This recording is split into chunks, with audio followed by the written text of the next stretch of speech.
I accidentally forgot to press record. Yikes. For those of you who are going to be tuning into this after the fact, I apologize in advance for you missing that opening poem. Guess you will have had to have watched this on Rumble to get that first part. Shadows were dwindling as noon approached. The inn of the last home would soon be open for business. Tika looked around and smiled in satisfaction. The tables were clean and polished. All she had left to do was sweep the floor.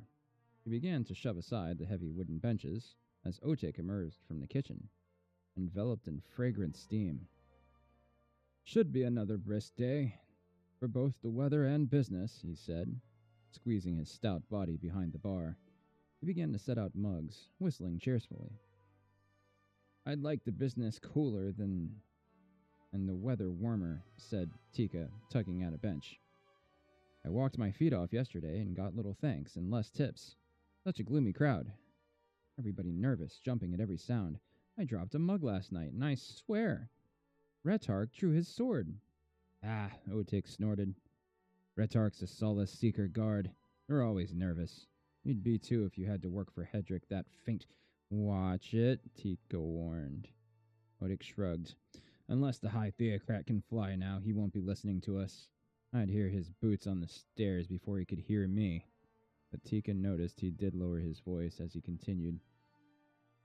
The residents of Solace won't put up with much more, mark my words. People disappearing, being dragged off to who knows where. A sad time. He shook his head, and he brightened. But it's good for business. Until he closes us down, Tika said gloomily. He grabbed the broom, and began sweeping briskly. Even theocrats need to fill their bellies and wash the fire and brimstone from their throats, Otik chuckled. It must be thirsty work haranguing people about the new gods day in, day out. He's in here every night. Tika stopped her sweeping and leaned against the bar.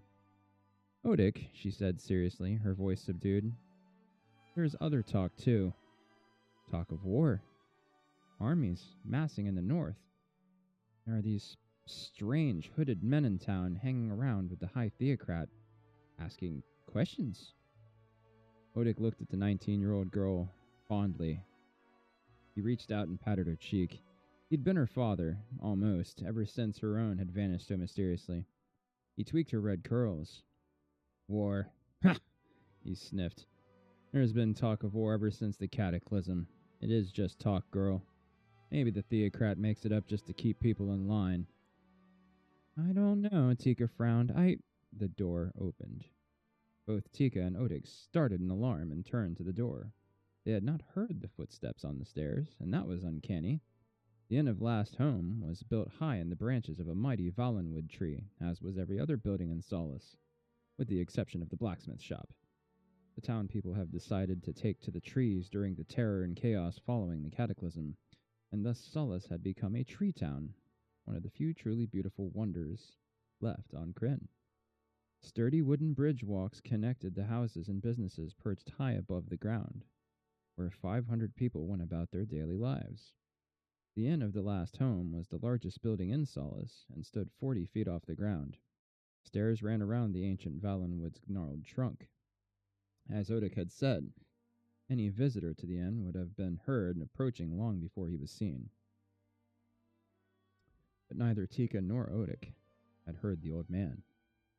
He stood in the doorway, leaning on a worn oak staff, and peered around the inn. The tattered hood of his plain, gray robe was drawn over his head, its shadow obscuring the features of his face except for his hawkish, shining eyes. Can I help you, old one? Tika asked the stranger, exchanging worried glances with Otik. Was this old man a seeker spy? The old man blinked. You open? Well, Tika hesitated. Certainly, Otik said, smiling broadly. Come in, Greybeard. Tika, find our guest a chair. He must be tired after that long climb. Climb? Scratching his head, the old man glanced around the porch, then looked to the ground below. Oh, yeah, yes, climb. A great many stairs. He hobbled inside, then made a playful swipe at Tika with his staff. Get along with your work, girl. I'm capable of finding my own chair. Tika shrugged, reached for her broom, and began sweeping, keeping her eyes on the old man. He stood in the center of the inn, peering around as though confirming the location and position of each table and chair in the room. The common room was large and bean-shaped, wrapping around the trunk of the valenwood. The tree's smaller limbs supported the floor and ceiling. He looked with particular interest at the fireplace, which stood about 3/4 of the way back into the room. The only stonework in the inn, it was obviously crafted by dwarven hands to appear to be part of the tree, winding naturally through the branches above. A bin next to the side of the fire pit was stacked high with cordwood and pine logs brought down from the high mountains. No resident of Solace would ever consider burning the wood of their own great trees, after all. There was a back route out the kitchen. It was a 40-foot drop, but a few of Odic's customers found this setup very convenient. So did the old man. He muttered satisfied comments to himself as his eyes went from one area to another. And then, to Tika's astonishment, he suddenly dropped his staff, hitched up the sleeves of his robes, and began rearranging the furniture. Tika stopped sweeping and leaned on her broom. What are you doing? That table's always been there. A long, narrow table stood in the center of the common room. The old man dragged it across the floor and shoved it against the trunk of the huge valenwood, right across from the fire pit, and then stepped back to admire his work. There, he grunted. Supposed to be closer to the fire pit. Now bring over those 2 more chairs. Need 6 around here. Tika turned to Odic. He seemed about to protest, but at that moment, there was a flaring light from the kitchen. A scream from the cook indicated that the grease had caught fire. Again. Odic hurried towards the swinging kitchen doors. He's harmless, he puffed as he passed Tika. Let him do what he wants, within reason. Maybe he's throwing a party. Tika sighed and took the 2 chairs over to the old man as requested. She set them where he indicated. Now, the old man said, glancing around sharply. Bring 2 more chairs. Comfortable ones, mind you, over here. Put them next to the fire pit in the shadowy corner. It isn't shadowy, Tika protested. It's sitting in full sunlight. Ah, the old man's eyes narrowed. But it will be shadowy tonight, won't it? When the fire's lit. I suppose so, Tika faltered. Bring the chairs. There's a good girl. And I want one right here, the old man gestured at a spot in front of the fire pit. For me. Are you giving a party, old one? Tika asked as she carried over the most comfortable, well-worn chair in the inn. A party? The thought seemed to strike the old man as funny. He chuckled. Yes, girl, it will be a party, such as the world of Kryn had not seen since before the cataclysm. Be ready, Tika Whalen. Be ready. He patted her shoulder, tousled her hair, and turned and lowered himself, bones creaking, into the chair. A mug of ale, he ordered. Tika went to pour the ale. It wasn't until she had brought the old man his drink and gone back to her sweeping that she stopped, wondering how he knew her name.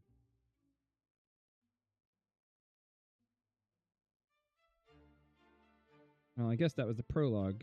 This is chapter 1. We're just full of mistakes tonight. Probably better drink more, so I'll do a better job.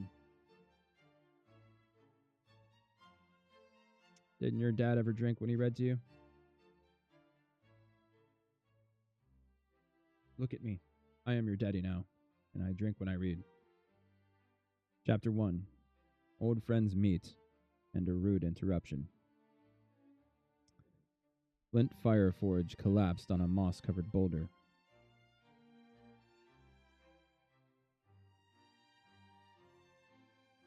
His old dwarven bones had supported him long enough and were unwilling to continue without complaint. I should never have left, Flint grumbled, looking down into the valley below. He spoke aloud, though there was no sign of another living person about. Long years of solitary wandering had forced the dwarf into the habit of talking to himself. He slapped both hands on his knees. "And I'll be damned if I'm ever leaving again," he announced vehemently. Warmed by the afternoon sun, the boulder felt comfortable to the ancient dwarf, who had been walking all day in the chill autumn air. Flint relaxed and let the warmth seep into his bones, the warmth of the sun, and the warmth of his thoughts, because he was home. He looked around him, his eyes lingering fondly over the familiar landscape. The mountainside below him formed one side of a high mountain bowl, carpeted in autumn splendor. The Valenwood trees in the valley were ablaze in the season's colors, the brilliant reds and golds, fading into the purple of the Carpalus mountains beyond. The flawless azure sky among the trees was repeated in the waters of Crystalmere Lake. Thin columns of smoke curled among the treetops, the only sign the presence of solace. A soft spreading haze blanketed the vale with the sweet aroma of home fires burning. As Flint sat and rested, he pulled a block of wood and a gleaming dagger from his pack, his hands moving without conscious thought. And since time uncounted, his people had always had the need to shape the shapeless to their liking. He himself had been a metalsmith of some renown before his retirement some years earlier. He put the knife to the wood, then his attention caught. Flint's hands remained idle as he watched the smoke drift up from the hidden chimneys below. "My own home's fire's gone out," Flint said softly. He shook himself, angry at feeling sentimental, and began slicing at the wood with a vengeance. He grumbled loudly. "My house has been sitting empty. Roof probably leaked. Ruined the furniture. Stupid quest. Silliest thing I ever did. After 148 years, I ought to have learned." "You'll never learn, old dwarf," a distant voice answered him. "Not if you live 248 years. Dropping the wood, the dwarf's hand moved with calm assurance from dagger to the handle of his axe as he peered down the path. The voice sounded familiar. First familiar voice he'd heard in a long time, but he couldn't place it. Flint squinted into the setting sun. He thought he saw the figure of a man striding up the path. Standing, Flint drew back the shadows of the tall pine to see better. The man's walk was marked by an easy grace. An elvish grace, Flint would have said, yet the man's body had the thickness and tight muscles of a human, while the facial hair was definitely humankind's. All the dwarf could see of the man's face beneath a green hood, and skin, and a brownish-red beard. A longbow slung over one shoulder, and a sword hung at his left side. He was dressed in soft leather, carefully tooled in the intricate designs the elves loved. But no elf in the world of Kryn could grow a beard. No elf except... "Annis?" said Flint hesitantly as the man neared. "The same." The newcomer's bearded face split in a wide grin. He held open his arms, and before the dwarf could stop him, engulfed Flint in a hug that lifted him off the ground. The dwarf clasped his old friend close for a brief instant, and remembering his dignity, squirmed and freed himself from the half-elf's embrace. "Well, you've learned no manners in 5 years," the dwarf grumbled. "Still no respect for my age or my station. Hoisting me around like a sack of potatoes." Flint peered down the road. "I hope no one who knows us saw us." "I doubt there are any who'd remember us," Tanis said, his eyes studying his stocky friend fondly. "Time doesn't pass for you and me, old dwarf, as it does for humans. 5 years is a long time for them, a few moments for us." Then he smiled. "You haven't changed." "Same can't be said of others." Flint sat back down, stone, and began to carve once more. He scowled up at Tanis. "Why the beard? You were ugly enough." Tanis scratched his chin. "I've been in lands that were not friendly to those of elven blood. The beard, a gift from my human father," he said with bitter irony, "did much to hide my heritage." Flint grunted. He knew that wasn't the complete truth. Although the half-elf abhorred killing, Tanis would not be one to hide from the fight behind a beard. Wood chips began to fly. I've been in lands that were not friendly to anyone of any kind of blood. Flint turned the wood in his hand, examining it. But we're home now. All that's behind us. Not from what I've heard, Tanis said, drawing his hood up over his face again, to keep the sun out of his eyes. The High Seekers in Haven appointed a man named Hedrick to govern as High Theocrat in Solace, and he's turned the town into a hotbed of fanaticism with his new religion. Tanis and the dwarf both turned, looked down into the quiet valley. Lights had begun to wink on, making the homes and the trees visible among the Valenwood. The night air was still and calm, and sweet, tinged with the smell of wood smoke from the home fires. Now and again they could hear the faint sound of a mother calling her children to dinner. I've heard of no evil in Solace, Flint said quietly. Religious persecution, inquisitions. Tanis' voices sounded as ominous coming from the depths of his hood. It was deeper, more somber than Flint remembered. The dwarf frowned. His friend had changed in 5 years, and elves never change. But then Tanis was only half-elven, a child of violence, his mother having been raped by a human warrior during one of the many wars that had divided the different races of Kryn in the chaotic years following the Cataclysm. Inquisitions. That's only for those who defy the High Theocrat, or according to rumor anyways, Flint snorted. I don't believe in the Seeker gods, never did, but I don't parade my beliefs in the street. Keep quiet and I'll let you alone. That's my motto. The High Seekers in Haven are still wise and virtuous men. It's just this one rotten apple in Solace that's spoiling the whole barrel. By the way, did you find what you sought? Some sign of the ancient true gods, Tanis asks? Or peace of mind? I went seeking both. Which did you mean? Well, I assume one would go with the other, Flint growled. He turned the piece of wood in his hand, still not satisfied with its proportions. Are we going to stand here all night, smelling the cooking fires, or are we going to go into town and get some dinner? Go, Tanis waved. The two started down the path together, Tanis' long strides forcing the dwarf to take 2 steps to his 1. Though it had been many years since they'd journeyed together, Tanis unconsciously slowed his pace, while Flint unconsciously quickened his. So you found nothing? Flint pursued. Nothing, Tanis replied. As we discovered long ago, the only clerics and priests in this world serve false gods. I've heard tales of healing, but it was all trickery and magic. Fortunately, our friend Raceland taught us which was which and what to watch. Raceland, Flint puffed. That pasty-faced, skinny magician. He's more than half charlatan as shelf, always sniveling and whining and poking his nose where it doesn't belong. If it weren't for his twin brother looking after him, somebody would have put an end to his magic long ago. Tanis was glad his beard hid his smile. I think the young man was a better magician than you give him credit for, he said. And you must admit he worked long and tirelessly to help those who were taken in by the fake clerics. As I did, he sighed.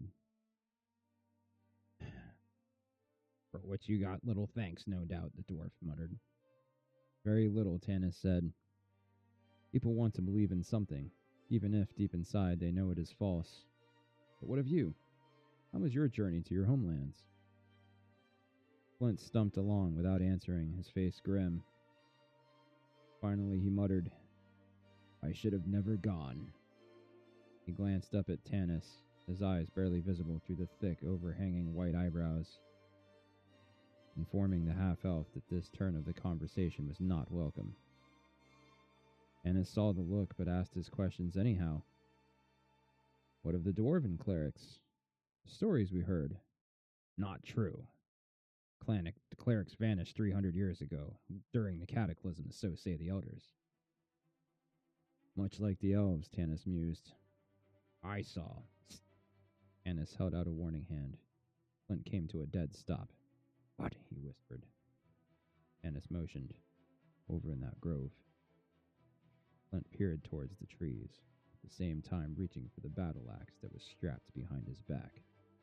Red rays of the setting sun glistened briefly on a piece of metal flashing among the trees. Tanis saw it at once, but then lost it, and then saw it again. That moment, though, the sun sank, leaving the sky glowing in a rich violet, causing night's shadows to creep through the forest trees. Flint squinted into the gloom. See anything? I did, Tanis said. He kept staring at the place where he'd seen the metal, and gradually his elven sight began to detect the warm red aura cast by all living beings, but visible only to the elves. Who goes there? Tanis called. The only answer for long moments was an eerie sound that made the hair rise on the back of the elf's neck. It was a hollow, whirring sound that started out low, then grew higher and higher, and eventually attained a high-pitched, screaming whine. Soaring with it came a voice. Help here. Constantly the dwarf behind. They are the spirits of those past souls, flit by forms that unborn. Did die in combat. Spirit voice soared to new heights, as did the whining, whirring sound accompanying it. No, we died of shame. Cursed by the ghost of grape for not being able to outdrink a hill dwarf.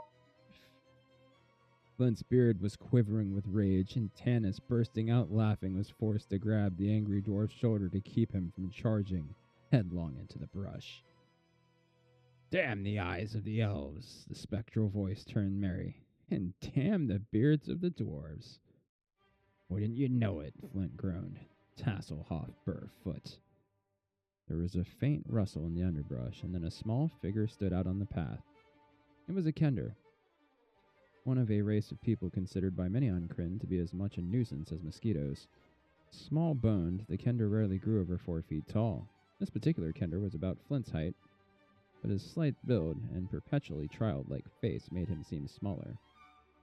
He wore bright blue leggings that stood out in sharp contrast to his furred vest and plain homespun tunic. His brown eyes glistened with mischief and fun. His smile seemed to reach the tips of his pointed ears. He dipped his head in a mock bow, allowing a long tassel of brown hair, his pride and joy, to flip forward over his nose. Then he straightened up, laughing. The metallic gleam of Tanis's quick eye had spotted had come from the buckle on one of the numerous packs strapped around his shoulders and waist. Taz grinned up at them, leaning on his hoopok staff. It was this staff that had caused the eerie noise. Tanis should have recognized it at once, having seen the Kender scare off many would-be attackers by whirling his staff in the air, producing that screaming whine. The Kender invention, the hoopak's bottom end, was copper-clad and sharply pointed. Top end was forked and held a leather sling. The staff itself was made out of a single piece of supple willow wood. Although scorned by every other race on Kryn, the hoopok was more than a useful tool or weapon to a Kender. It was his symbol. New roads demand a hoopok was a popular saying among Kender kind. It was always followed immediately by another of their sayings. No road is ever old. Hasselhoff suddenly ran forward, his arms open wide. Flint! Kender threw his arms around the dwarf and hugged him. Flint, embarrassed, returned the embrace reluctantly and then quickly stepped back. Hasselhoff grinned, then looked up at the half-elf. Who's this? He gasped. Tanis! I didn't recognize you with a beard. He held out his short arms. Oh, thanks, said Tanis, grinning. He waved the Kender away. I want to keep my money pouch. With a sudden look of alarm, Flint felt under his tunic. You rascal! He roared and leapt at the Kender, who was doubled over, laughing. The two went down into the dust, wrestling. Tanis, chuckling, started to pull Flint off the Kender. Then he stopped and turned in alarm. Too late, he heard the silvery jingle of harness and bridle, and the whinny of a horse. Half-elf put his hand on the hilt of his sword, but he had already lost any advantage he might have gained through alertness. Swearing under his breath, Tanis could do nothing but stand and stare at the figure emerging from the shadows. He was seated on a small, furry-legged pony that walked with its head down as if it were ashamed of its rider. Gray mottled skin sagged into folds about the rider's face. Two pink eyes stared out at them from beneath the military-looking helmet. Its fat, flabby body leaked out between pieces of flashy, pretentious armor. Particular odor hit Tanis, and he wrinkled his nose in disgust.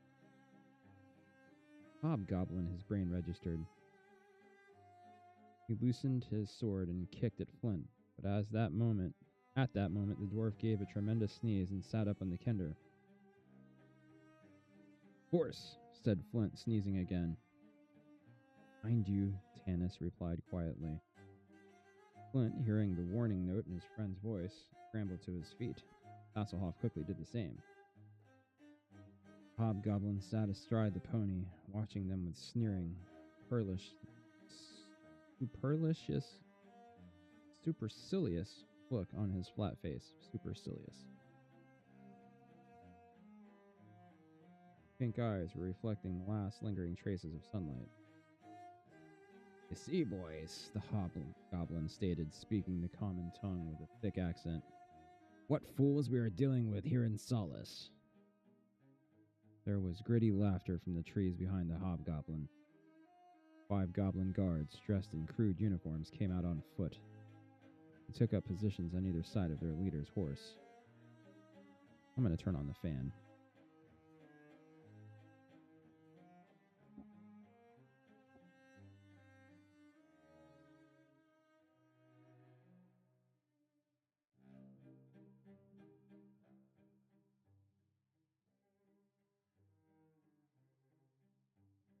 Biggest fan.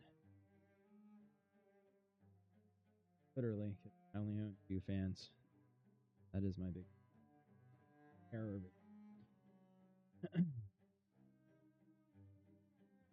Now, the hobgoblin leaned over in his saddle.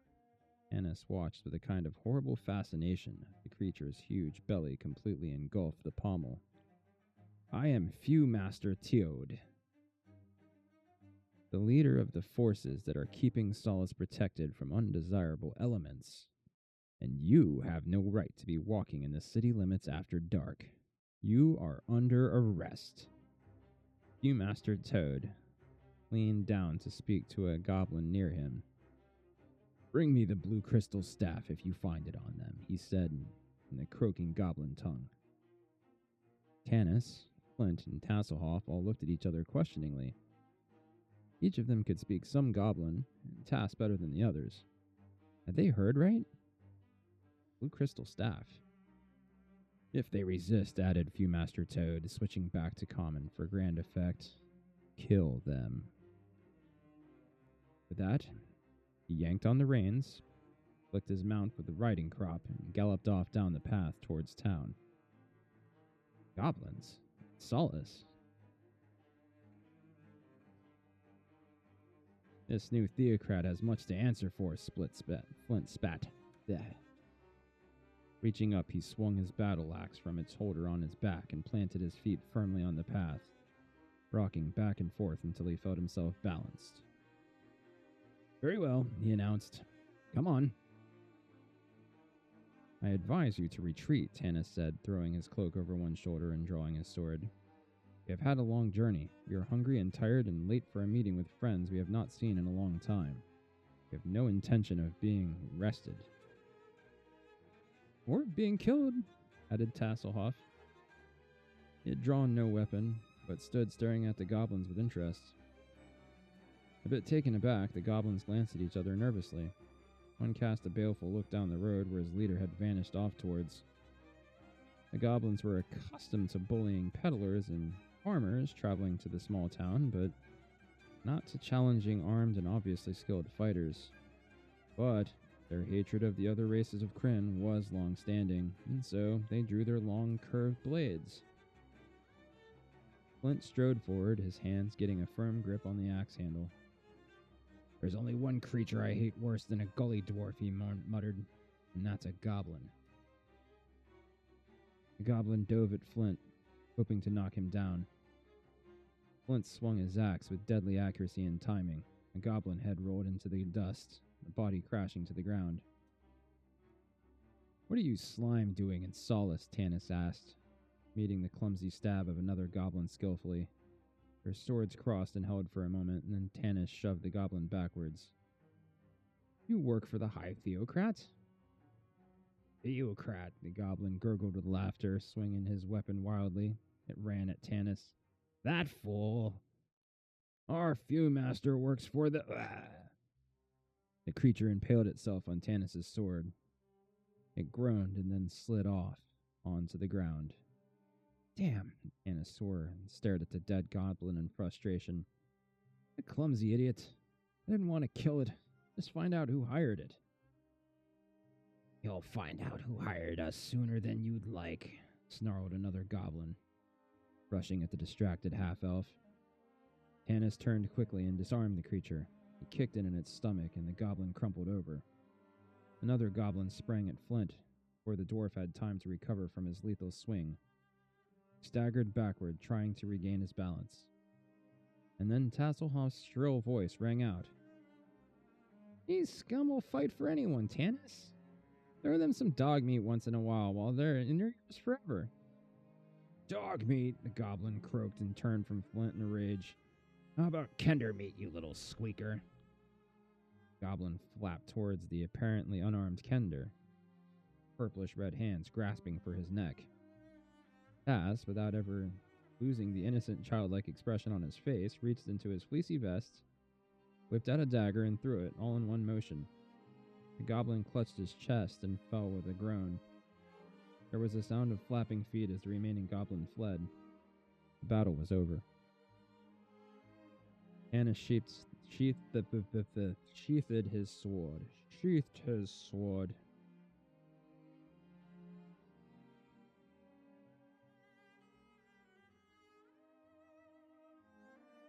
Grimacing in disgust at thinking bodies. The smell reminded him of rotting flesh. Flint wiped black goblin blood from his axe blade. Taz stared mournfully at the body of the goblin he killed. It had fallen face down, and his dagger was buried beneath. I'll get it for you, Tanis offered, preparing to roll the body over. No. Taz made a face. I don't want it back. You can never get rid of the smell, you know? Tanis nodded. Flint fastened his axe in its carrier again, and the three continued on down the path. The lights of Solace grew brighter as the darkness deepened. The smell of the wood smoke on the chill night air brought thoughts of food and warmth, and safety. Companions hurried their steps. They did not speak for a long time, each hearing Flint's words echo into his mind. Goblins. And Solace. Finally, however, the irrepressible Kender giggled. Besides, he said, the dagger was Flint's anyway. Chapter 2. Return to the inn. A shock. The oath is broken. Nearly everyone in Solace had managed to drop into the inn of the last home sometime during the evening hours these days. People just felt safer in crowds. Solace had long been a crossroads for travelers. They came northeast from Haven, Seeker capital. They came from the elven kingdom of Qualinesti to the south. Sometimes they came from the east, across the barren plains of Abanasia.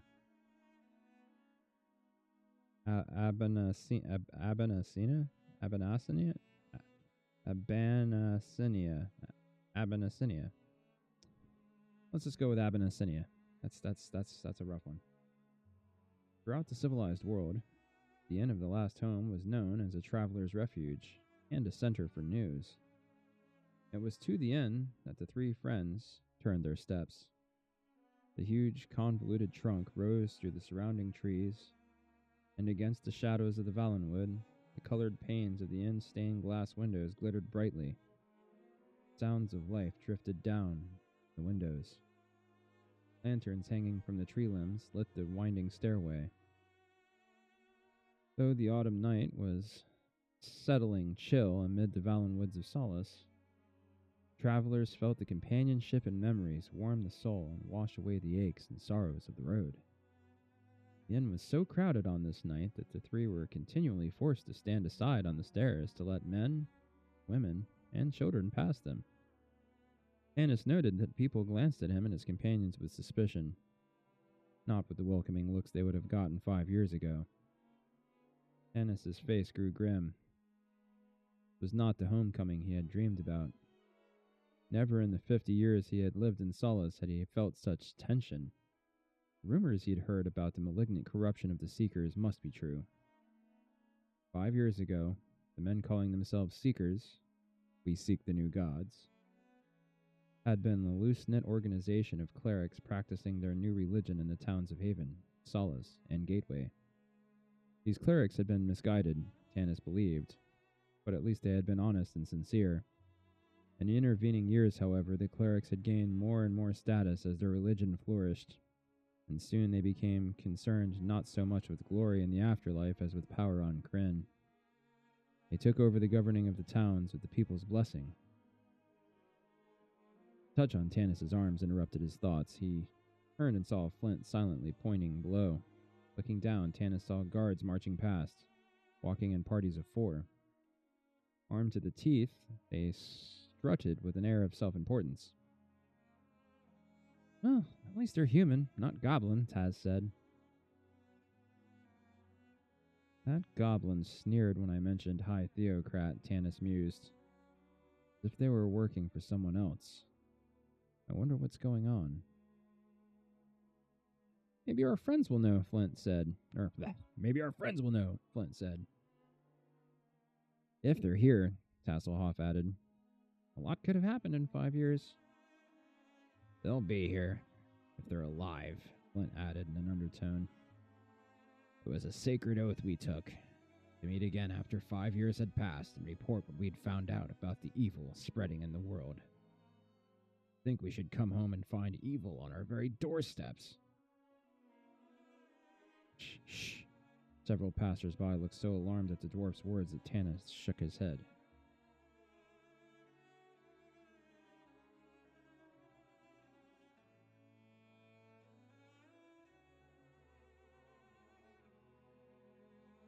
"Let's not talk about it here," the half-elf advised.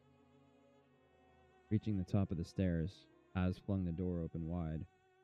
A wave of light, noise, heat, and the familiar smell of Odic's spicy potatoes hit them in full in the face. It engulfed them and washed over them soothingly. Odic, standing behind the bar as they always remembered him, hadn't changed, except maybe to grow more stout.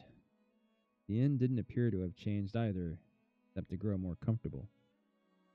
Hasselhoff, quick Kender eyes sweeping the crowd, gave a yell and pointed across the room. Something else hadn't changed either. Firelight gleaming over a brightly polished winged dragon helm. "Who is it?" asked Flint, straining to see. "Caraman," Tanis replied. "And Raceland will be here too," Flint said without a great deal of warmth in his voice. Hasselhoff was already sliding through the muttering knots of people, his small, lithe body barely noticed by those he passed. Tanis fervently hoped the Kender wasn't acquiring any objects from the inn's customers. Not that he stole things. Hasselhoff would have been deeply hurt if anyone had accused him of theft. But the Kender had an insatiable curiosity, and various interesting items belonging to other people had a way of following into Taz's possession. The last thing Tanis wanted tonight was trouble. He made a mental note to have a private word with the Kender. The half-elf and the dwarf made their way through the crowd with less ease than their little friend. Nearly every chair was taken, every table filled. Those who could not find room to sit down were standing, talking in low voices. People looked at Tanis and Flint darkly, suspiciously, or curiously. No one greeted Flint, although there were several who had been long-standing customers of the dwarven metalsmith. People of Solace had their own problems. It was apparent that Tanis and Flint were now considered outsiders. A roar sounded from across the room, from the table, where the dragon helm lay reflecting light from the fire pit. Tanis's grim face relaxed into a smile as he saw the giant Caraman lift the little Taz off the floor in a bear hug. Flint, wading through a sea of belt buckles, could only imagine the sight as he listened to Caraman's booming voice answering Tasselhoff's piping greeting. Caraman better look to his purse, Flint grumbled, or count his teeth. The dwarf and the half-elf finally broke through the press of people in front of the long bar. The table where Caraman was sat at was shoved back against the tree trunk. In fact, it was sitting in an odd position.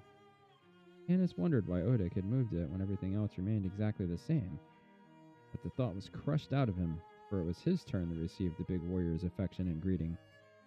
Tanis hastily removed the longbow and quiver of arrows from his back before Caraman hugged them into kindling. "My friend!" Caraman's eyes were wet. He seemed about to say more, but was overcome by emotion. Tanis was also momentarily unable to talk, but this was because he'd had his breath squeezed out of him by Caraman's muscular arms. "Where's Raceland?" he asked when he could talk. Twins were never far apart. "There." Caraman nodded towards the end of the table. Then he frowned. "He's changed." The warrior warned Tanis.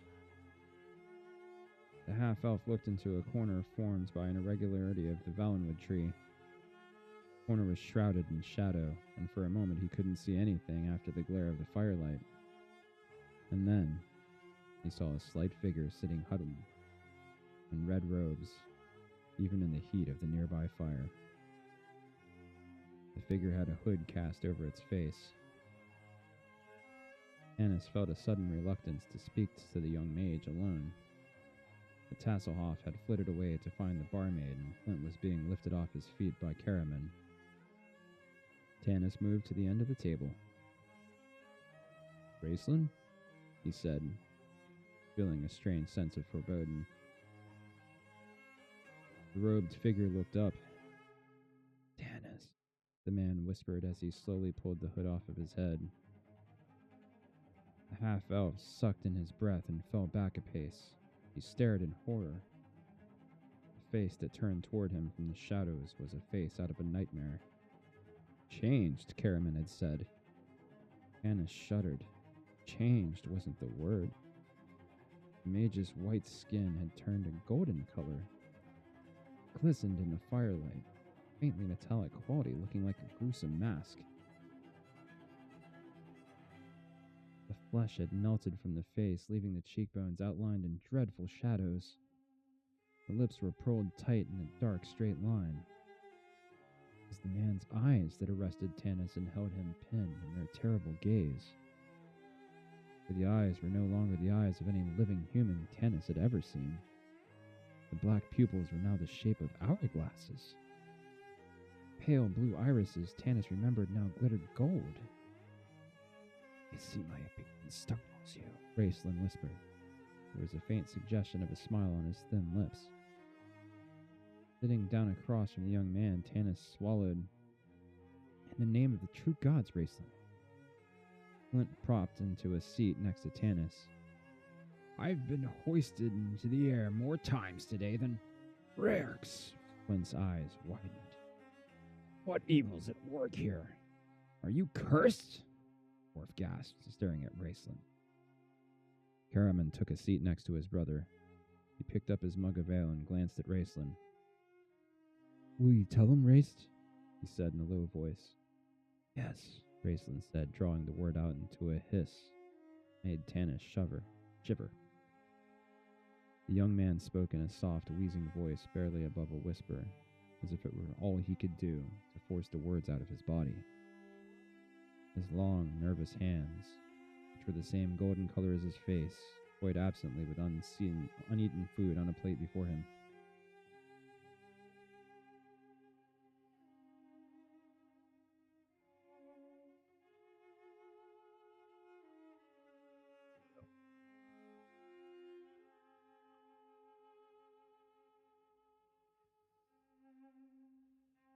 food on a plate before him. Do you remember? Hickman began.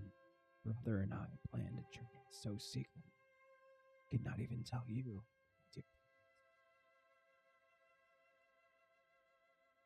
Faint note of sarcasm in a gentle voice. Tanis bit his lip. Raceland had never in his entire life had any dear friends. I had been selected by Parsalian. The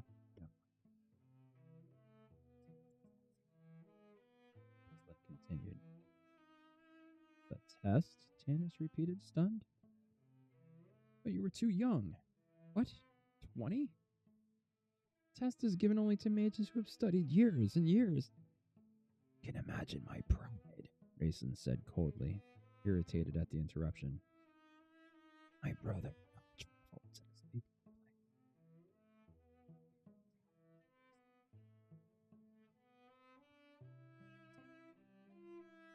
Stank.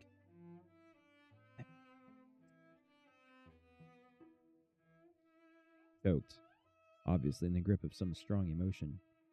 It was awful, the big man began, his voice shaking. I found him in that horrible place. Blood pouring from his mouth, dying. I picked him up and... Enough, brother. Raceland's soft voice flicked like a whip. Karaman flinched. Tanis saw the young mage's golden eyes narrow, the thin hands clench. Karaman fell silent and gulped down his ale, glancing nervously at his brother. There was clearly a new strain, a tension between the twins. Raceland drew a deep breath and continued. When I awoke, the mage said, my skin had turned this color. A mark. Suffering.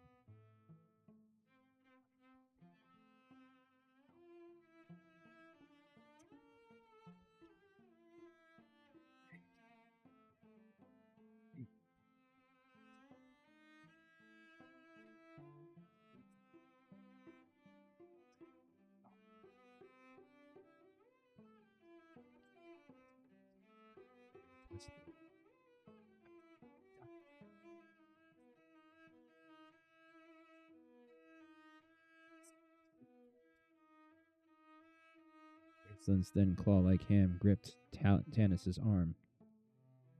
The half-elf shivered at the cold touch and started to pull away, but the golden eyes and the cold hand held him fast. The mage leaned forward, his eyes glowing feverishly. But I have power now, he whispered. Stop.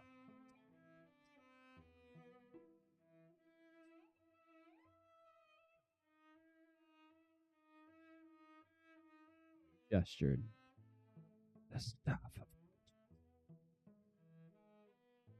Tanis looked to see the staff leaning against a Vollenwood trunk within easy reach of Raceland's hand. It was a plain wooden staff, a ball of bright crystal, clutched in a disembodied golden claw, carved to resemble the talon of a dragon, gleamed at the top.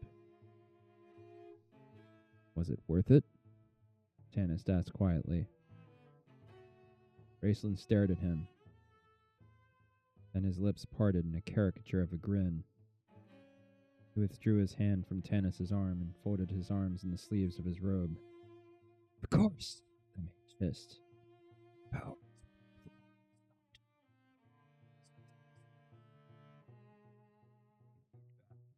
His thin figure melted into the dark shadow until all Tanis could see were the golden eyes, glittering in the firelight.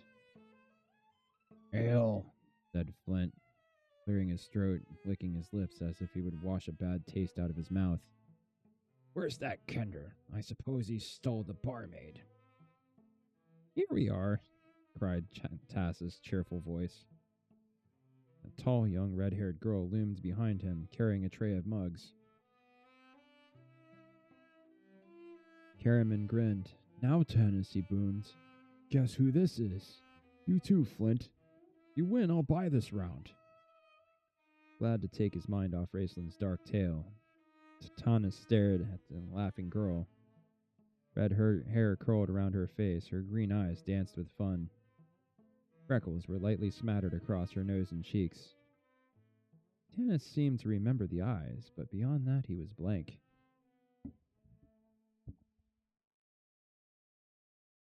I give up, he said. But then, the elves, humans seem to change so rapidly that we lose track.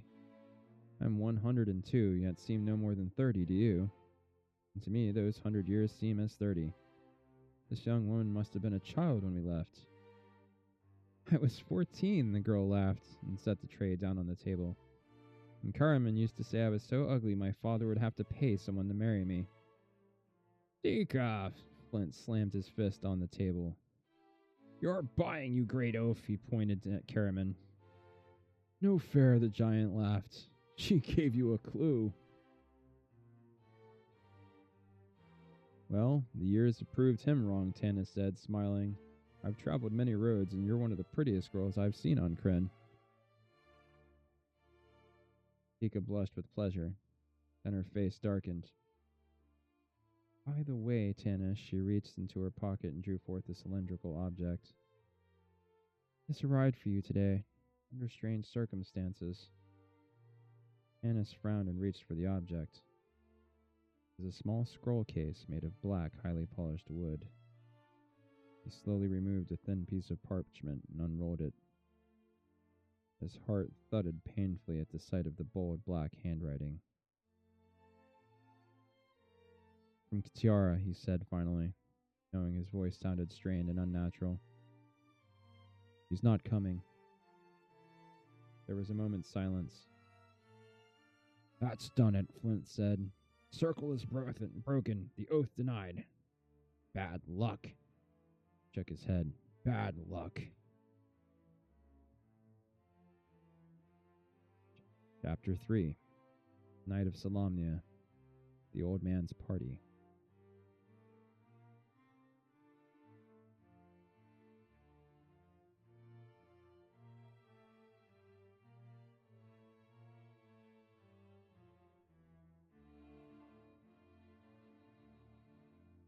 Graceland leaned forward.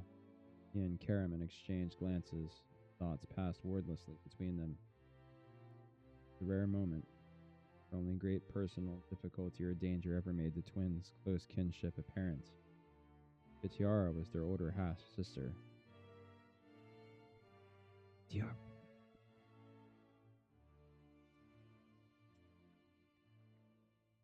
Graceland spoke their thoughts aloud. What does she say? Karaman asked. Tanis hesitated and then licked his lips dry. Or licked his dry lips. Ugh, my lips are dry. We're actually read for this long.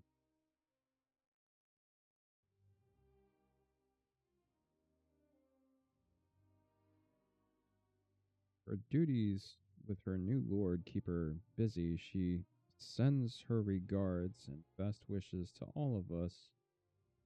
Her love. Tanis felt his throat constrict. He coughed.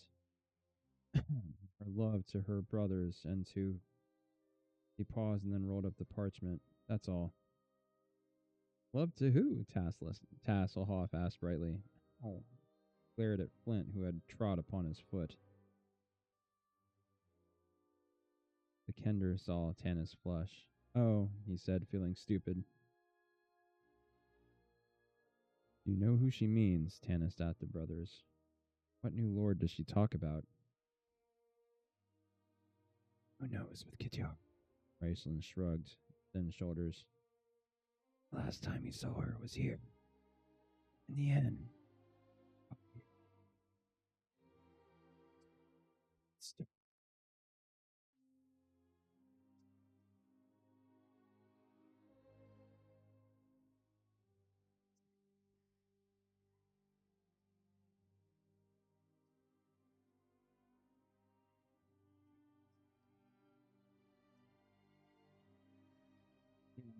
Tanis admitted. He slipped the scroll back into its case and looked up at Tika. You say this arrived under strange circumstances. Tell me. A man brought it in. Late this morning. At least I think it was a man. Tika shivered. He was wrapped head to foot in clothing of every description. You couldn't even see his face. His voice was hissing-like, and he spoke with a strange accent. Deliver this to one Tanis half-elven, he said. I told him you weren't even here and hadn't been here for several years. He will be, the man said, and then he left. Tika shrugged. That's all I can tell you. The old man over there saw him. She gestured to an old man sitting in a chair before the fire. You might ask him if he mentioned anything else. Tanis turned to look at an old man who was telling stories to a dreamy-eyed child, staring into the flames.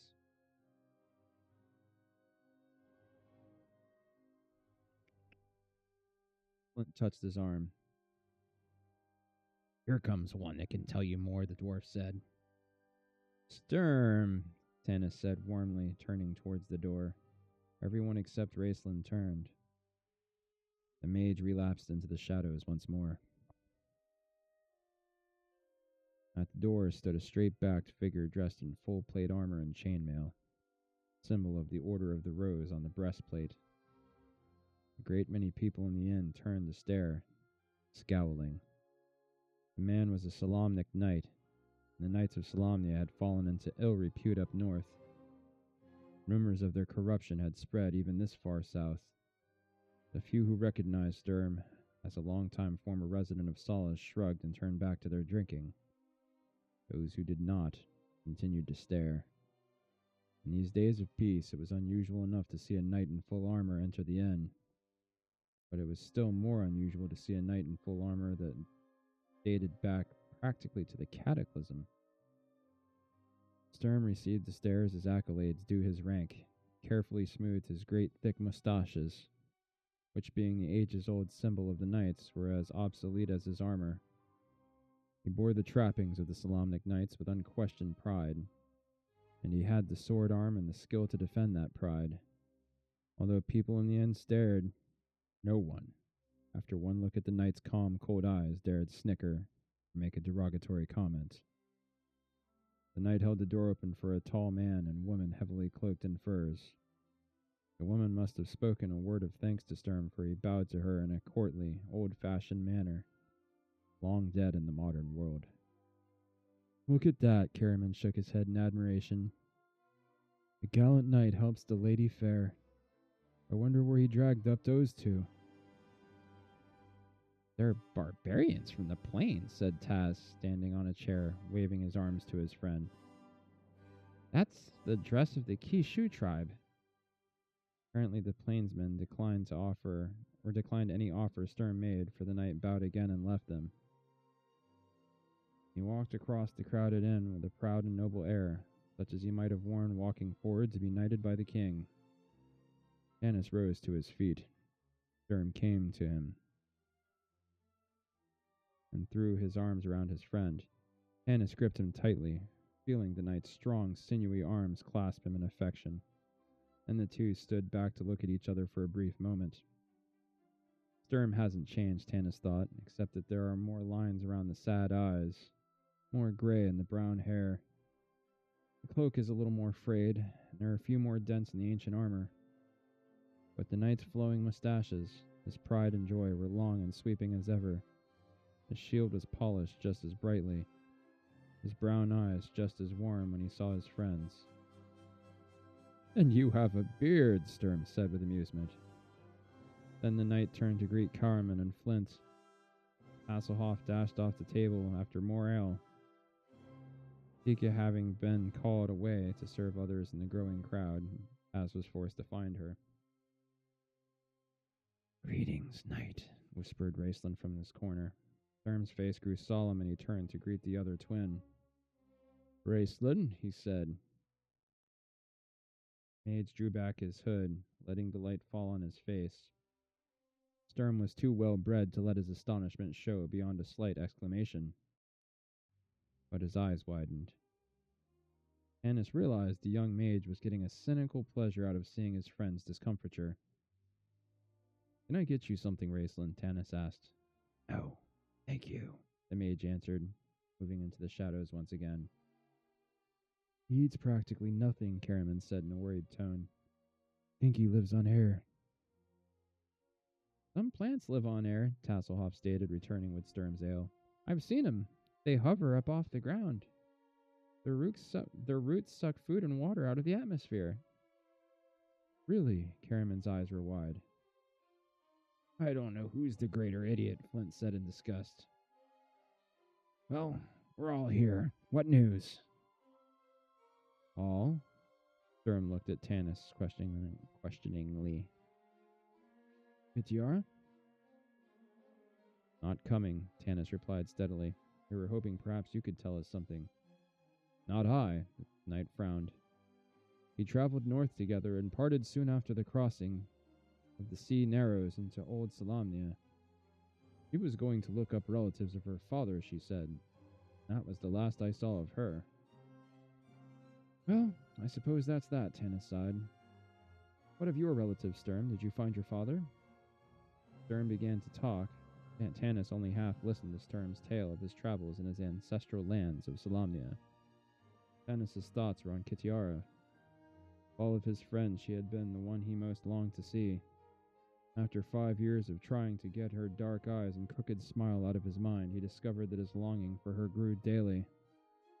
Wild, impetuous, hot-tempered. Swordswoman was everything Tanis was not. She was also human, and love between human and elf always ended in tragedy. Yet Tanis could no more get Kitiara out of his heart than he could get his human half out of his blood. Wrenching his mind free of the memories, he began listening to Sturm. I heard rumors. Some say my father is dead. Some say he's alive. Face darkened. No one knows where he is. Your inheritance? Karaman asked. Sturm smiled a melancholy.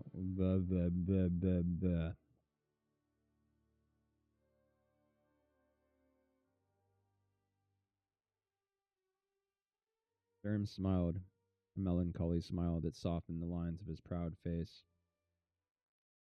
I wear it, he replied simply. My armor and my weapon. Tanis looked down to see that the knight wore a splendid, if old-fashioned, two-handed sword. Karaman stood up to peer over the table. That's a beauty, he said. They don't make 'em like that these days. My sword broke in a fight with an ogre.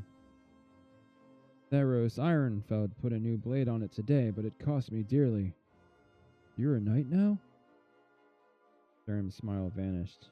Ignoring the question, he caressed the hilt of his sword lovingly.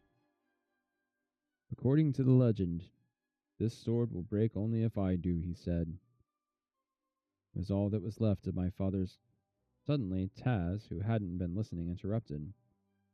Who are those people? The Kender asked in a shrill whisper. Tanis looked up at the two barbarians that walked past her table, heading for empty chairs that sat in the shadows of a corner near the fire pit. The man was the tallest man Tanis had ever seen. Karaman, at 6 feet, come only to this man's shoulder. But then again, Karaman's chest was probably twice as big around, his arms 3 times as big. Although the man was bundled with furs barbarian tribemen live in, it was obvious he was thin from his great height. His face, though dark-skinned, had the pale cast of one who had been ill or suffered greatly. His companion, the woman Sturm had bowed to, so muffled in fur-trimmed cape and hood that it was difficult to tell much about her. Neither she nor her tall escort glanced at Sturm as they passed. The woman carried a plain staff trimmed with feathers in barbaric fashion. The man carried a well-worn knapsack. They sat down in the chairs, huddled in their cloaks, and talked together in low voices. I found them wandering on the road outside the town, Sturm said. The woman appeared near exhaustion, the man just as bad. I brought them here, told them they could get food and rest for the night. They are proud people, and would have refused my help, I think, if they were not lost and tired and... Sturm lowered his voice. There are things on the road these days it is better not to face in the dark.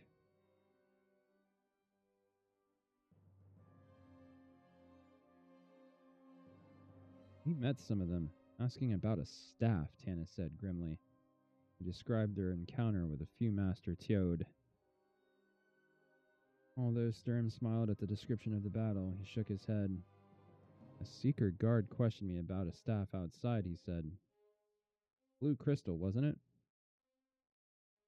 Karaman nodded and put his hand on his brother's thin arm. One of the slimy guards stopped us, the warrior said. They were going to impound Ray's staff, if you'll believe that. For further investigation, they said. I rattled my sword at them, and they thought better of the notion. Raceland moved his arm from his brother's touch, a scornful smile on his lips. What would have happened if they'd taken your staff? Tanis asked Raceland. Mage looked at him from the shadows of his hood, his golden eyes gleaming. They would have died horribly, Mage whispered. And not. Bell felt chilled. The mage's softly spoken words were more frightening than his brother's bravado. I wonder what's so important about a blue crystal staff. Goblins would kill to get it, Tanis mused. There are rumors of worse to come, Sturm said quietly. His friends moved closer to hear him. Armies gathering in the north. Armies of strange creatures, not human. There's talk of war. But what? Who? Tanis asked. I've heard the same. So have I, Karaman added. In fact, I've heard... The conversation continued. Tasselhoff yawned and turned away. Easily bored, McKender looked around the inn for some new amusement. His eyes went to the old man still spinning tales with a child by the fire. The old man had a larger audience now. The two barbarians were listening. As noted, then his jaw dropped. The woman had thrown her hood back. Firelight shone on her face and hair. Ender stared in admiration. The woman's face was like the face of a marble statue. Classic. Pure. Cold. It was her hair that captured the Kender's attention. Cass had never before seen such hair, especially on a plainsman. They were usually dark-haired and dark-skinned. No jeweler spinning molten strands of silver and gold could have created the effect of this woman's silver-gold hair shining in the firelight. One other person listened to the old man. This was a man dressed in the rich brown, golden robes of a seeker. He sat at a small round table drinking mulled wine. Several mugs stood empty before him. Even as the Kender watched, he called sourly for another. That's Hedrick, Tika whispered as she passed the companion's table. The High Called out again, glaring at Tika. She bustled quickly over to help him. He snarled at her, motioning for her to buy her.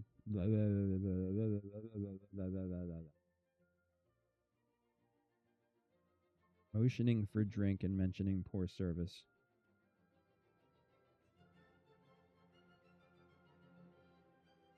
She seemed to start to answer sharply, but then bit her lip and kept silent. The old man came to an end of his table. The old man came to an end of his tale. The boy sighed. Are all stories of the ancient gods true, old one? He asked curiously. Hasselhoff saw Hedrick frown. Ender hoped he wouldn't bother the old man. Tass touched Tanis's arm to catch his attention, nodding his head towards the seeker with a look that meant that there might be trouble. The friends turned. All were immediately overwhelmed by the beauty of the plainswoman. They stared in silence. The old man's voice carried clearly over the drone of the other conversation in the room. Indeed, my stories are true, child. The old man looked directly at the woman and her tall escort. Ask these two. They carry such stories in their hearts. Do you? The boy turned to the woman eagerly. Can you tell me a story? The woman shrank back into the shadows, her face filled with alarm as she noticed Tanis and his friends staring at her. The man drew near her protectively, his hand reaching for his weapon, and glowered at the group, especially the heavily armed warrior Karaman. Nervous bastard, Karaman commented, his hand straying to his own sword. I can understand why, Sturm said, guarding such a treasure. He is her bodyguard, by the way. I gathered from their conversation she's some kind of royal person in their tribe. Though I imagine from the looks they exchange that their relationship goes a bit deeper than that. The woman raised her hand in a gesture of protest. I'm sorry. Friends had to strain to hear her low voice. I am not a teller of tales. I have not the art. She spoke the common tongue, her accent thick. The child's eager face filled with disappointment. The old man patted him on the back and looked directly into the woman's eyes. You may not be a teller of tales, he said pleasantly, but you are a singer of songs, aren't you, chieftain's daughter? Sing the child your song, Goldmoon. You know the one. From out of nowhere, apparently, a flute appeared.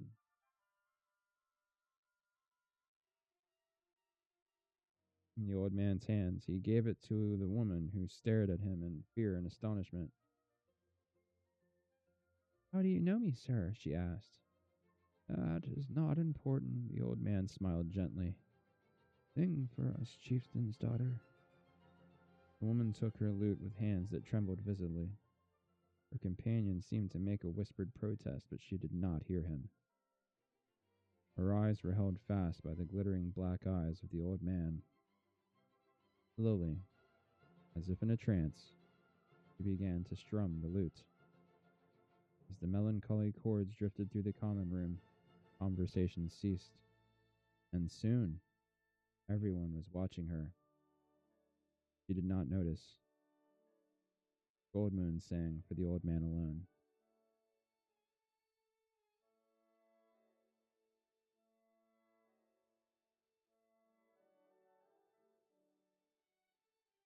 No, I'm not going to sing it, I'm just going to read it. The grasslands are endless. Summer sings on. Goldmoon the princess loves a poor man's son. Her father the chieftain makes long roads between them. The grasslands are endless. Summer sings on. The grasslands are waving. The sky's rim is gray. The chieftain sends river wind, east and away, to search for strong magic. At the lip of the morning, the grasslands are waving. The sky's rim is gray. O river wind, where have you gone? O river wind, autumn comes on. I sit by the river and look to the sunrise. The sun rises over the mountains alone. The grasslands are fading. The summer wind dies. He comes back, the darkness, old of stories, in his eyes.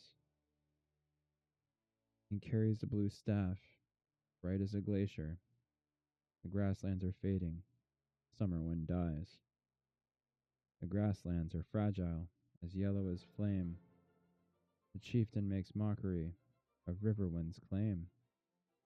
He orders the people to stone the young warrior. The grasslands are fragile as yellow as flame. The grassland has faded as autumn is here.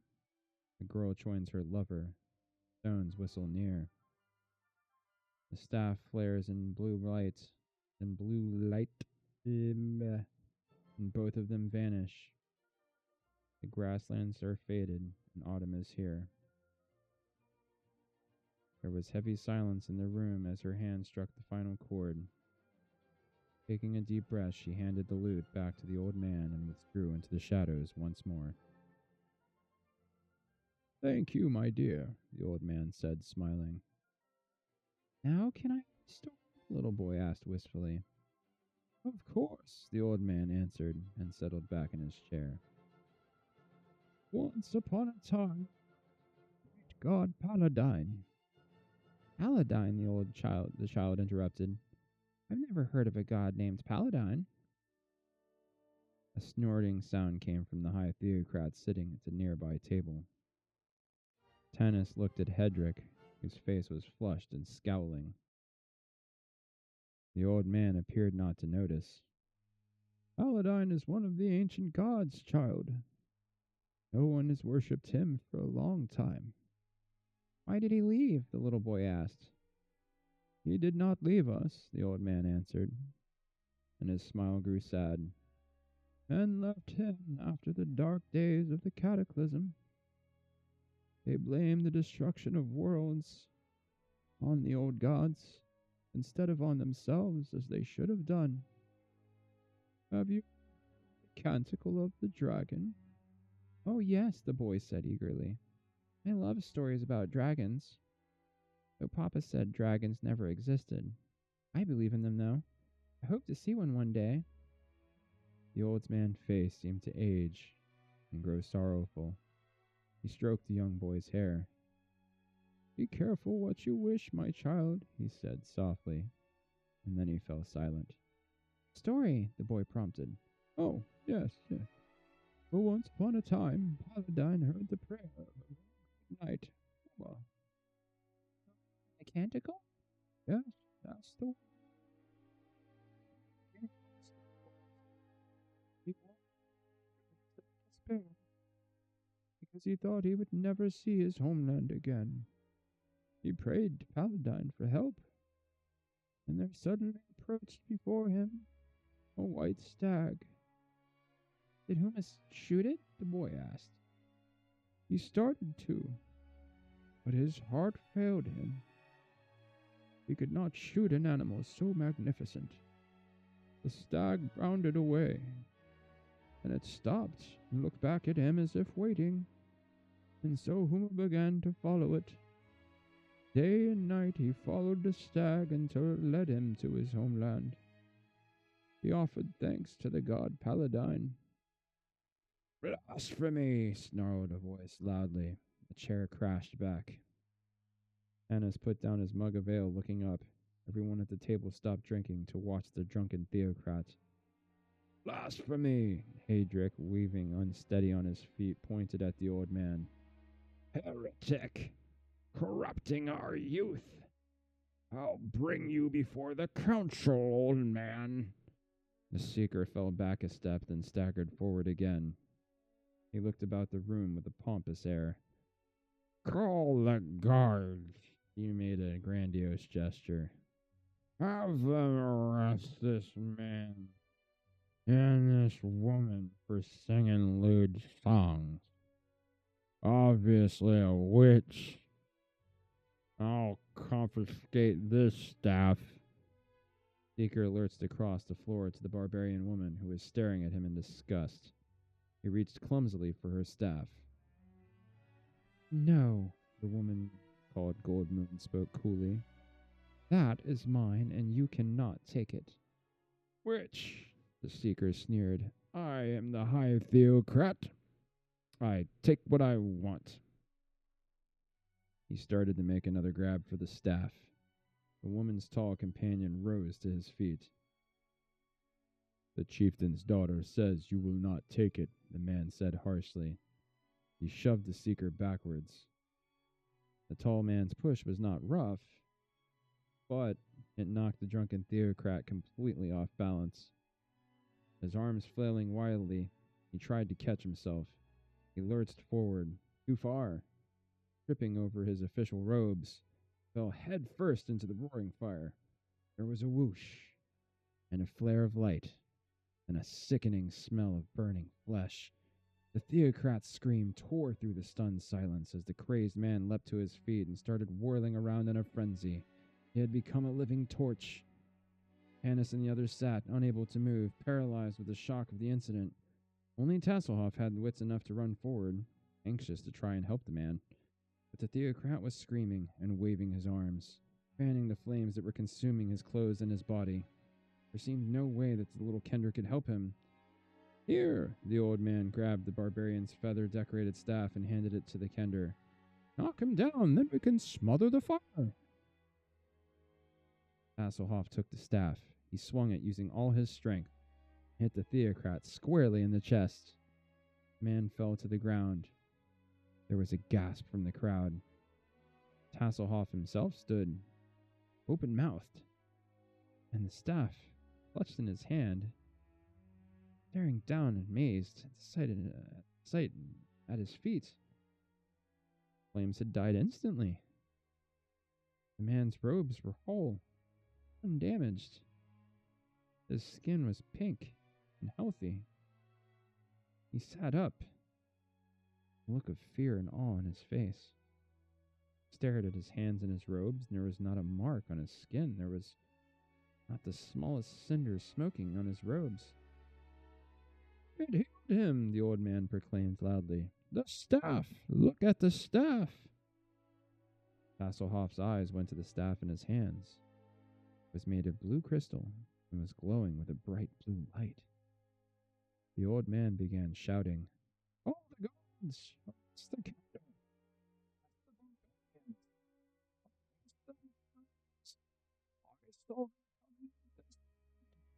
At Sturm. "What?" Hannes leapt up. "Are you crazy, old man?" "Guards, the word spread. "Did you see? The blue crystal staff. We found it. Now they'll leave us alone. Call the guards." The theocrat staggered to his feet, his face paled, blotched with red. The barbarian woman and her companion stood up, fear and alarm in their faces. "Foul witch!" Hedvig's voice shook with rage. "You have cured me with evil. Even as I burn to purify my flesh, you will burn to purify your soul." And with that, the seeker reached out, and before anyone could stop him, he plunged his hand back into the flames. He gagged with the pain, but did not cry out. And then, clutching his charred and blackened hand, he turned and staggered off through the murmuring crowd, a wild look of satisfaction on his pain-twisted face. "Got to get out of here." Tika came running over to Tanis, her breath coming in gasps. "The whole town's been hunting for that staff. Those hooded men told the theocrat they'd destroy Solace if they caught anyone harboring the staff. Townspeople will turn you over to the guards."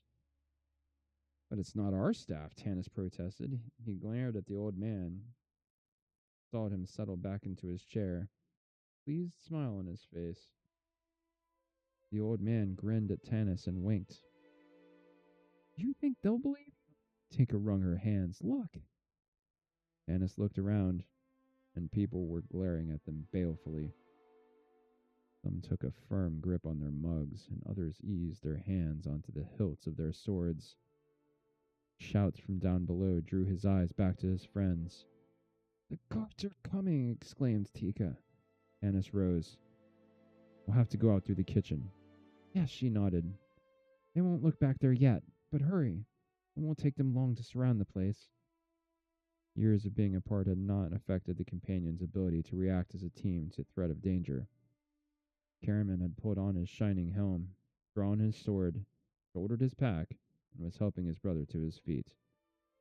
Raceland, his staff in hand, was moving around the table.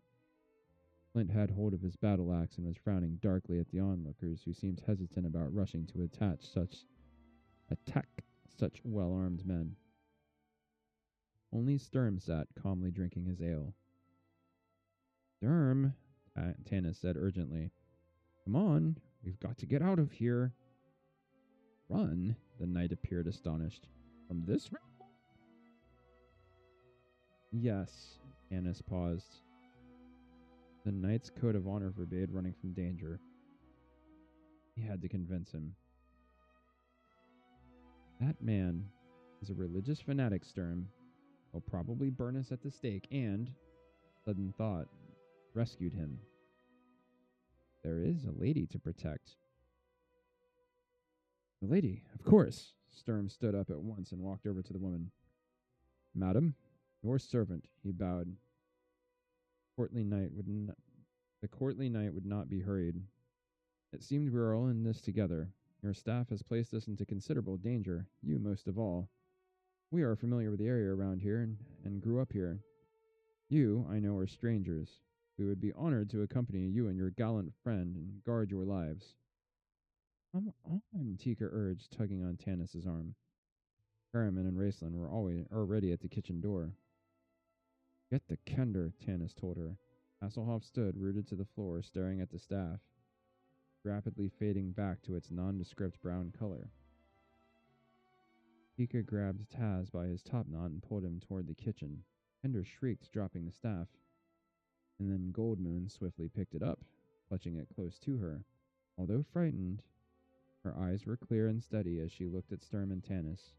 She was apparently thinking rapidly. Her companion said a harsh word in their language. She shook her head. He frowned and made a slashing motion with his hand. She snapped a quick reply, and he fell silent, his face dark. We will go with you, Goldmoon said to Sturm in the common tongue. Thank you for the offer. This way, Tanis herded them out through the swinging kitchen doors, following Tika and Taz. He glanced behind him and saw some of the crowd move forward, but in no great hurry. Cook stared at them as they ran through the kitchen. Harriman and Raceland were already at the exit, which was nothing more than a thin hole cut in the floor. A rope hung from a sturdy limb above the hole and dropped 40 feet to the ground. Ah, exclaimed Tass, laughing. Here the ale comes up and the garbage goes down. He swung out onto the rope and then shimmied down easily. I'm sorry about this, Tika apologized to Goldmoon, but it's the only way out of here.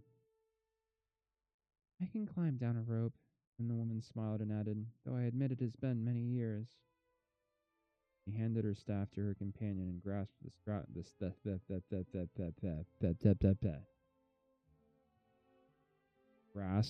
the stout rope.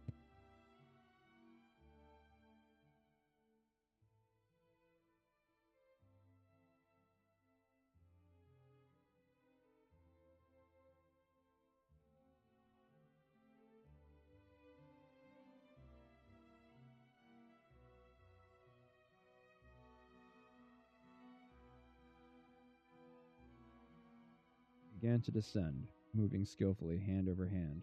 She reached the bottom, her companion tossed the staff down, swung on the rope, and dropped through the hole. How are you going to get down, Race? Caraman asked, his face lined with concern. I can carry you on my back. Raceland's eyes flashed with an anger that startled Tanis. I can get down myself, Mage hissed. Before anyone could stop him, stepped to the edge of the hole and leapt out into the air. Everyone gasped and peered down, expecting to see Raceland splattered all over the ground. Instead, they saw the young mage gently floating down, his robes fluttering around him. The crystal on his staff glowed brightly. He shivers my skin, Flint growled to Tanis. Hurry! Tanis shoved the dwarf forward. Flint grabbed hold of the rope. Harriman followed, the big man's weight causing the limb the rope was tied to to creak. Protest. I will go last, Sturm said, his sword drawn. Very well. Tanis knew it was useless to argue. He slung the longbow and quiver of arrows over his shoulder, grabbed the rope, started down. Suddenly, his hand slipped. He slid down the rope, unable to stop it tearing the skin of his palms. He landed on the ground and looked, winching at his hands. His palms were raw and bleeding, but there was no time to think about them. Glancing up, he watched as Sturm descended. Tika's face appeared in the opening. Go to my house, she mouthed, pointing to the trees, and then she was gone. I know the way, Tasselhoff said, his eyes glowing with excitement. Follow me. They hurried off after the kender, hearing the sounds of the guards climbing the stairways into the inn. Tanis, unused to walking on the ground in solace, was soon lost. Above him he could see the bridge walks, street lamps gleaming among the tree leaves. He was completely disorientated. Taz kept pushing forward confidently, weaving in and out among huge trunks of the Valenwood trees. Sounds of the commotion at the end faded. I'll hide at Tika's for the night, Tanis whispered to Sturm as they plunged through the underbrush. just in case someone recognized us and decided to search our homes. Everyone will have forgotten about this by morning. I'll take the plainsmen to my house and let them rest a few days. Then we can send the barbarians on the Haven where the Council of the High Seekers can talk with them. I think I might even go along. I'm curious about this staff. Sturm nodded. Then he looked at Tanis, smiled his rare melancholy smile. Welcome home, the knight said. Same to you, the half-elf grinned. They both came to a sudden halt, bumping into Karaman in the dark. We're here, I think. In the light of the street lamps that hung in the tree limbs, they could see Tasselhoff climbing tree branches like a gully dwarf. The rest followed more silently and slowly. Well, more slowly, and there was no silently. Didn't think there. Just making shit up over here. The rest followed more slowly, Karaman assisting his brother. Annis, gritting his teeth from the pain, hands, climbed up slowly, rapidly thinning autumn foliage. Az pulled himself up over the porch railing with the skill of a burglar. Kender slipped over to the door, peered up and down the bridge walk. Seeing no one on it, he motioned to the others. Then he studied the lock and smiled to himself in satisfaction. The Kender slid something out of one of his pouches, and within seconds the door to Tika's house swung open. Come in, he said, playing host. They crowded inside the little house, the tall barbarian being forced to duck his head to avoid hitting the ceiling. Taz pulled the curtains shut. Sturm found a chair for the lady. The tall barbarian went to stand behind her. Raceland stirred up the fire. Keep watch, Tanis said. Karaman nodded.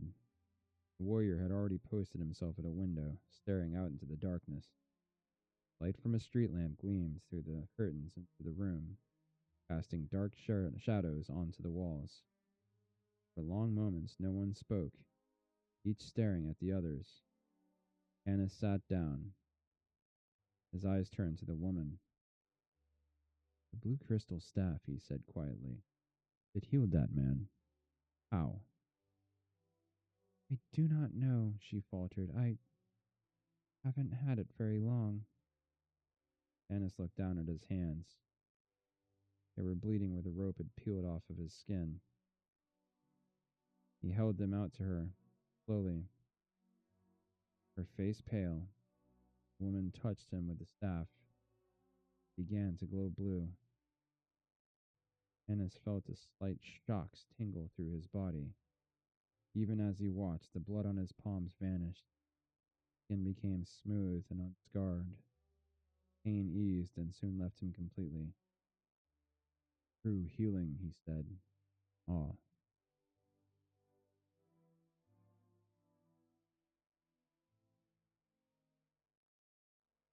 I think we shall leave it there for tonight. Quite a lot happened there, didn't it? Friends meeting together after a long time apart.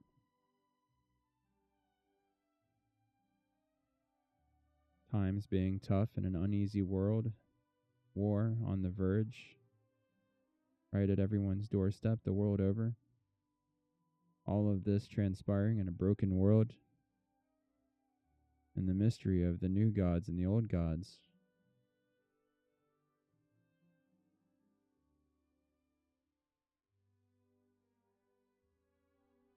It looks like the history of this place is quite rich, doesn't it? And it seems, in times such as these, that almost anything could happen. And it's hard to tell just yet what our heroes have gotten themselves into. They all went out seeking purpose, hope, or at the very least news, and all they brought back to each other was ill tidings. And now,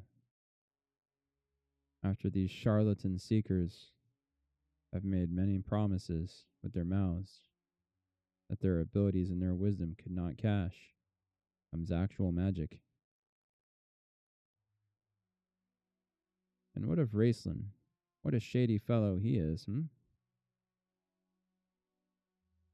Quite a group dynamic we have. A rather diverse group at that, from many walks of life, many backgrounds. I guess we'll have to wait until this coming Wednesday to find out what waits for us next, as they all move on together to determine what best to do with this mysterious pair of barbarians and their unusual magical artifact. I hope you will join me next week. You missed out on my reading. The entire thing is up on Rumble. Unfortunately, my upload to YouTube will be lacking a little bit because I forgot to press record during the prologue. That's okay. I will make a note of it when I do upload it to YouTube. So if you're watching this on YouTube, you can go over to Rumble to catch the first couple pages there that I accidentally didn't record. And for those of you on Twitch, get the fuck off of that terrible platform. They are trash. I sincerely hope that when ads play on my Rumble streams that it pauses my stream and then picks it up afterwards. If it doesn't, let me know. Let me know if there's parts of the story missing around the commercials, and I'll figure something else out and find a way to provide that to you on another platform. Because I have recorded the majority of my reading, it's possible I can transcribe it to an audio file and put it up on Substack or some fuck shit. At any rate, you can expect the standard stream this weekend for gaming. This coming week is Thanksgiving. I do have plans, and I actually will be sleeping elsewhere Wednesday night, but I will put up my tripod and do my book reading stream with my phone. But this coming weekend, I will be doing, not this weekend, but the weekend after this one, Thanksgiving weekend. I think I will be doing my Sunday stream, but there will be no streaming because Wednesday night through Saturday, I'm going to be out of town. So for the end of next week, I'm going to be absent, but we will be doing another book reading, and every week moving forward, we're going to be reading Book 1 of the Dragonlance Chronicles, of which there are 2 others. It's a trilogy to start with, and Uma, that legendary knight, we actually get to learn more about him in some other books inside the Dragonlance universe. So I hope you stay with me for a while, because we're going to learn more about this interesting campaign setting that a few people, using the Dungeons & Dragons toolset, created through numerous campaigns and chronicled and turned into best-selling novels. If you enjoyed this reading, I encourage you to pick up these books. Honestly, you'd do better to buy them from a used bookstore than from Amazon because their quality of print is garbage and they fall apart after one reading, whereas the older prints actually last a while. And after we finish this trilogy, we'll read other things. Perhaps some sci-fi next. I have quite a collection, and I'd be happy to share all of it with you over the coming months. Thank you for tuning in with me. I hope you have an excellent rest of your week. Congratulations making it through Hump Day. The weekend will be here before we know it. I appreciate it, guys. Have a great night.